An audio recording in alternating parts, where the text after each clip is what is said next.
She is special. I am just so impressed with her and her tenacity on the court, her intensity, but she's so smart. Like, she can distribute the ball so well. She has so much vision. But then obviously deadly shooter, like can shoot from anywhere on the court. But the way that she plays, the speed, she's so right on the money whenever she passes the ball. Like, she just has vision that nobody else has. She's been incredible to watch, and for me personally, I am a fan. I am her fan, yeah.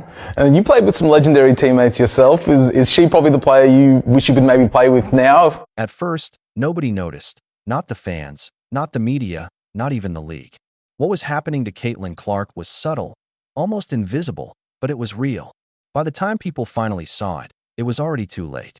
Caitlin Clark wasn't just playing basketball anymore. She was facing something much bigger. It all shifted the night she won MVP. But the story began long before that award, back when Clark entered the league with more attention than anyone had ever seen.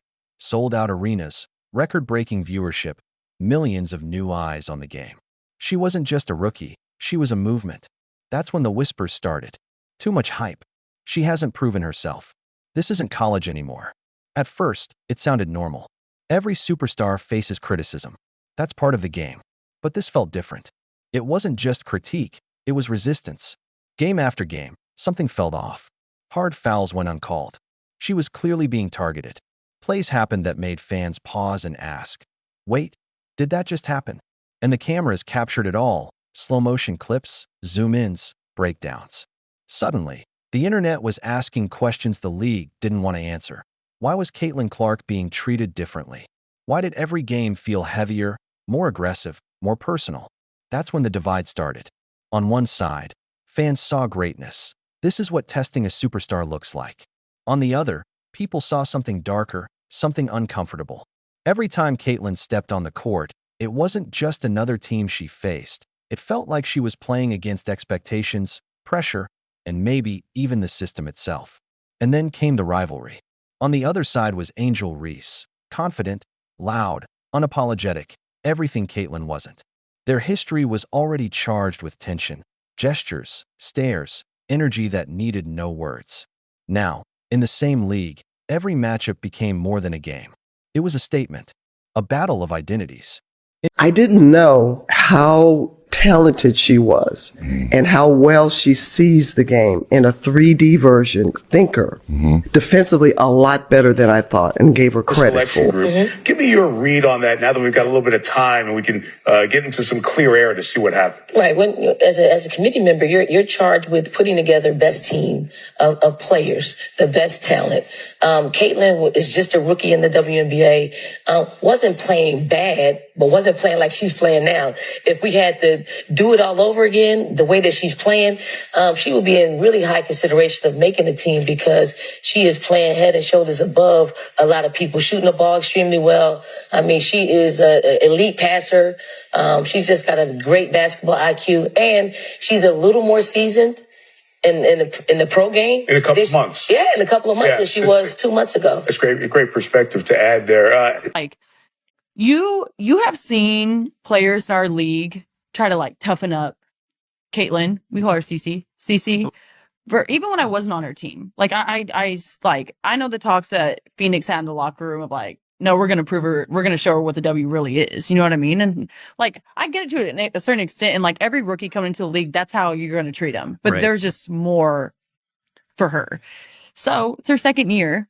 And like now being on her team and like seeing it, I'm like, what are people doing? Like actually just A clash of two completely different forces was unfolding, and the media turned it into a storm. Headlines, debates, arguments. Every small moment became a story. Every reaction became a headline. The pressure on Caitlin Clark kept building because it wasn't just basketball anymore. It was about proving herself night after night. But here's what nobody expected. She never cracked. She didn't respond to the noise, didn't fire back in interviews, didn't change who she was. She just kept playing, and that's when everything shifted.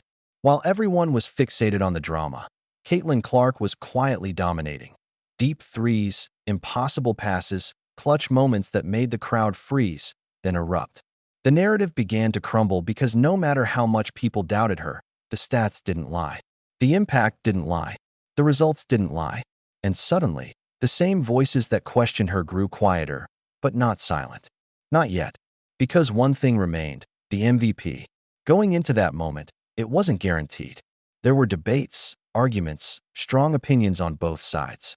Some said she deserved it. Others said it was too soon. Behind the scenes, the tension was palpable. This wasn't just an award, it was a statement about the league. Then the announcement came. Caitlin Clark, MVP. And just like that, everything exploded. Fans went wild. Social media erupted. Clips, reactions, celebrations.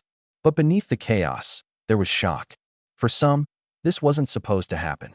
That's when the reactions rolled in, from players, analysts, insiders, and eventually Angel Reese.